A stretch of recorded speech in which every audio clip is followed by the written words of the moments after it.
बिस्मिल्लाहिर्रहमानिर्रहीम। मेरा नाम अमान रिंद, मैं PDMA में as a director planning and coordination काम कर रहा हूँ। आज मुर्खा 2 जनवरी 2024 को हमने एक मीटिंग बुलाई थी जिसको विंटर कंटीजेंसी प्लान। अब असल में विंटर कंटीजेंसी प्लान PDMA जो है वो हर साल तैयार करता है। उस कंटीजेंसी प्लान में हम ये बताने की कोशिश करते हैं तमाम अपने स्टेक होल्डर्स को कि उनकी रिस्पॉन्सिबिलिटीज़ या ज़िम्मेदारियाँ क्या है और PDMA की क्या ज़िम्मेदारियाँ हैं और इस कोऑर्डिनेशन को कैसे स्ट्रेंथन किया जा सकता है।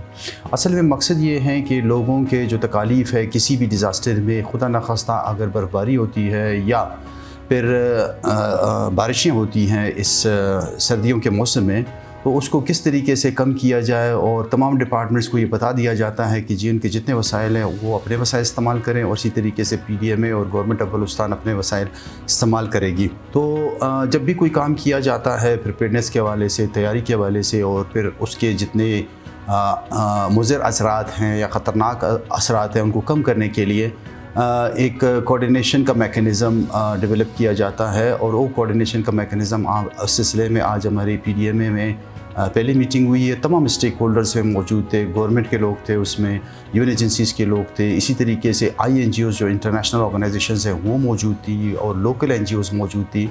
तो PDMA के हमेशा से कोशिश रही है कि जी टीम वर्क के साथ और एक टीम बना के जो है ना वो जितने भी डिज़ास्टर्स हैं उनको कोप किया जाए। और 2022 में हमने एक एग्जाम्पल और सेट किया और अब भी हमारी जितनी भी ऑर्गेनाइजेशंस हैं उनके साथ एक बेहतरीन कोऑर्डिनेशन मौजूद है।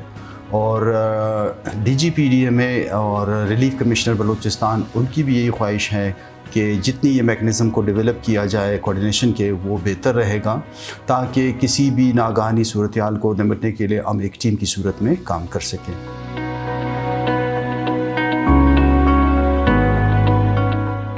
अताउल्लाह मेरा नाम है, PDMA में डायरेक्टर रिलीफ काम कर रहा हूँ।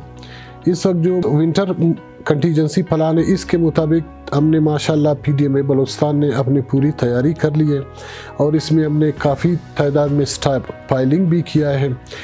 इस वक्त बलूचिस्तान के ख़ास तौर पर जो 4 डिस्ट्रिक्ट है जो हमेशा स्नोफॉल से इफ़ेक्ट होते हैं, जिसमें मस्तूंग डिस्ट्रिक्ट है और क्वेटा है, पिशीन है, किला अब्दुल्ला है, किला सैफुल्लाह और इसके अलावा कच्ची डिस्ट्रिक्ट का कोलपुर का एरिया है। तो ऑलरेडी हम लोगों ने कंटीजेंसी प्लान के मुताबिक वहाँ पे अपने AV मशीनरीज डिप्यूट किए और UMMAT डिपार्टमेंट की तरफ से अलर्ट आता है स्नोफॉल का, तो बाकायदा हम अपना पूरा स्टाफ उधर आई अलर्ट पे बिठाते हैं।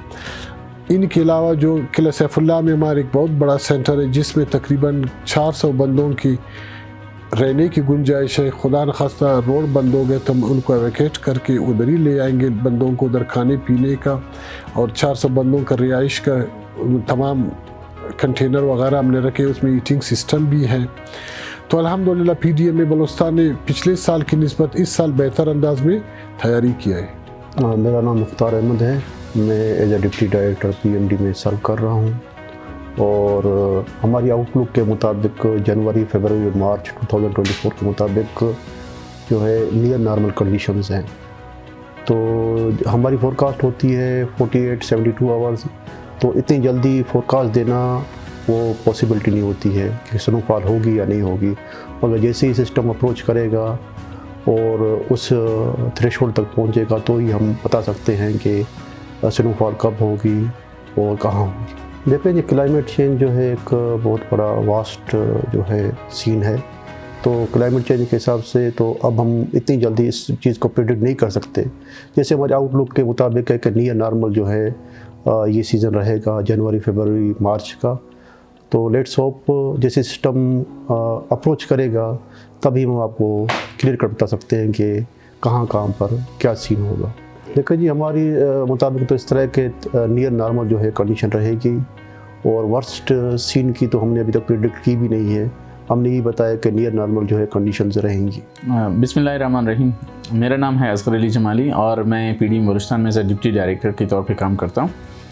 आज की हमारी विंटर कॉन्टीजेंसी प्लान के हवाले से मीटिंग हुई। तमाम stakeholders including humanitarian networks और ऑर्गेनाइजेशन जितनी भी थी उन्होंने भी पार्टिसिपेट किया और साथ में हमने जो आपका जो मोस्ट इम्पॉर्टेंट जो चीज़ थी वो identification of the critical points हैं जिसको हमने आज आइडेंटिफाई किया और इसके बाद जो हैं हम जो हैं इन्हीं पॉइंट्स पे अपनी मशीनरीज़, अपने जो रेस्क्यू टीम्स हैं वो मोबिलाइज़ करेंगे। स्पेशली लाइक आपका जो खोजक टॉप है, कोलपुर का लकपास बाईपास हन्ना का एरिया है, ज़ियारत क्रॉस, और आपका जो मोस्ट इफ़ेक्टिव जो स्टेशन होता है जहाँ पे ज़्यादा आपकी स्नोफॉल होती है वो है कान मितरज़ई का एरिया। वहाँ पे हमारा स्टेशन भी मौजूद है।